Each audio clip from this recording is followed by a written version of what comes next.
अनेकदा ऐकण्यात येतं नाही का, की अमुक कंपनीचा आयपीओ येतोय, बाजारात एकदम चर्चा सुरू होते.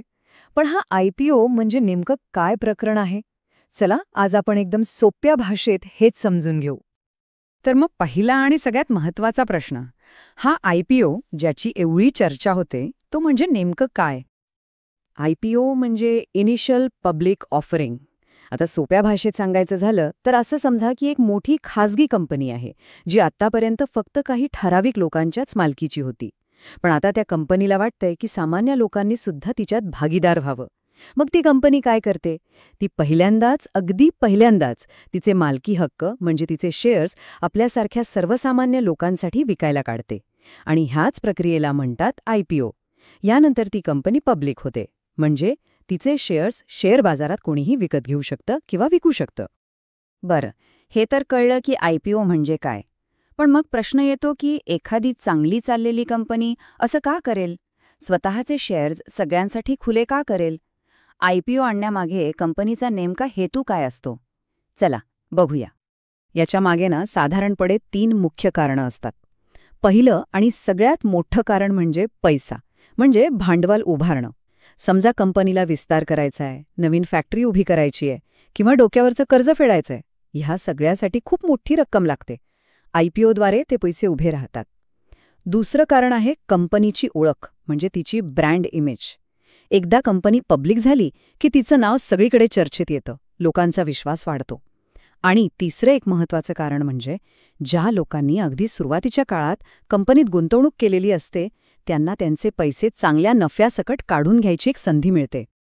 ओके, म्हणजे कंपन्या आयपीओ का आणतात हे तर आपल्याला कळलं. पण आता आपल्या दृष्टिकोनातून विचार करूया.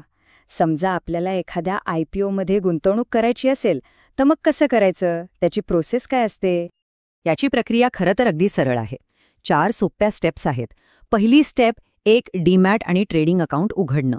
हे गरजेचं आहे कारण जे शेअर्स मिळतील ते याच अकाउंटमध्ये जमा होतात.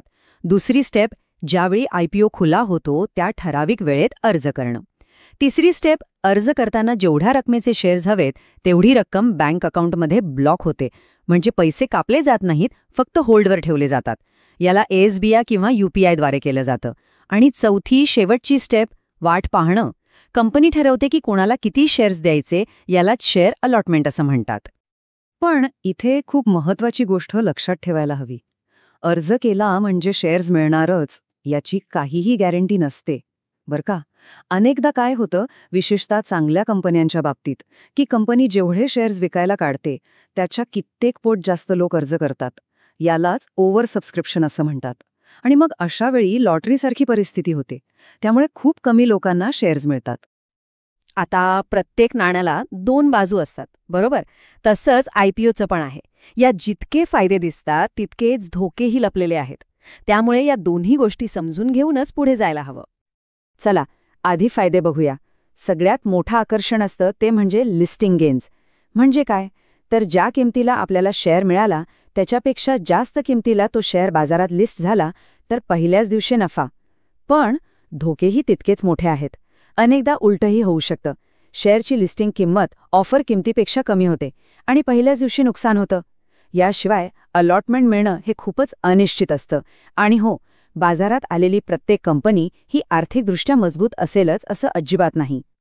मग आता प्रश्न पडतो की या धोक्यांपासून वाचून हुशारीने गुंतवणूक करायची तरी कशी? त्यासाठी काही नियम आहेत जे प्रत्येक गुंतवणूकदाराने पाळलेच पाहिजेत. एक स्मार्ट गुंतवणूकदार बनायचं असेल तर ही चेकलिस्ट नेहमी डोक्यात ठेवा. सगळ्यात पहिलं आणि महत्त्वाचं, कंपनीचा प्रॉस्पेक्टस म्हणजेच आरएचपी पूर्णपणे वाचा. त्यात कंपनीची सगळी कुंडली असते. कंपनी काय करते, तिची आर्थिक परिस्थिती कशी आहे आणि सगळ्यात महत्त्वाचं म्हणजे धोके कोणते आहेत. दुसरं, कंपनी चालवणारे लोक कोण आहेत म्हणजे तिचे प्रमोटर्स, हे नक्की तपासा. तिसरं, बाजारातल्या ग्रे मार्केटच्या चर्चांवर किंवा कोणीतरी दिलेल्या टिप्सवर अंधाळा विश्वास ठेवू नका. स्वतःचा अभ्यास करा. चौथं, आपले सगळे पैसे कधीच एकाच आयपीओमध्ये गुंतवू नका. आणि शेवटचं, आपलं ध्येय ठरवा. फक्त लिस्टिंगच्या फायद्यासाठी अर्ज करायचा आहे की दीर्घ काळासाठी गुंतवणूक करायची आहे हे स्पष्ट असायला हवं. थोडक्यात सांगायचं तर आयपीओ एक चांगली संधी नक्कीच असू शकते, पण त्यासाठी सखोल अभ्यास आणि खूप जास्त सावधगिरी बाळगणं हे अत्यंत गरजेचं आहे. नाहीतर घाई गडबडीत घेतलेला निर्णय मोठा तोटा घडवू शकतो. तर ही होती IPOच्या दुनियेची एक छोटीशी ओळख. IPO हे गुंतवणुकीचं एक दार नक्कीच उघडतात, पण त्या दारातून आत पाऊल ठेवण्याआधी पूर्ण माहिती आणि अभ्यास करणं खूप महत्वाचं आहे. आता जाता जाता एक विचार, अलीकडच्या काळात असा कोणता IPO आहे ज्याबद्दल अधिक जाणून घेण्याची उत्सुकता आहे? आपलं संशोधन सुरू ठेवा आणि नेहमी विचारपूर्वक गुंतवणूक करा.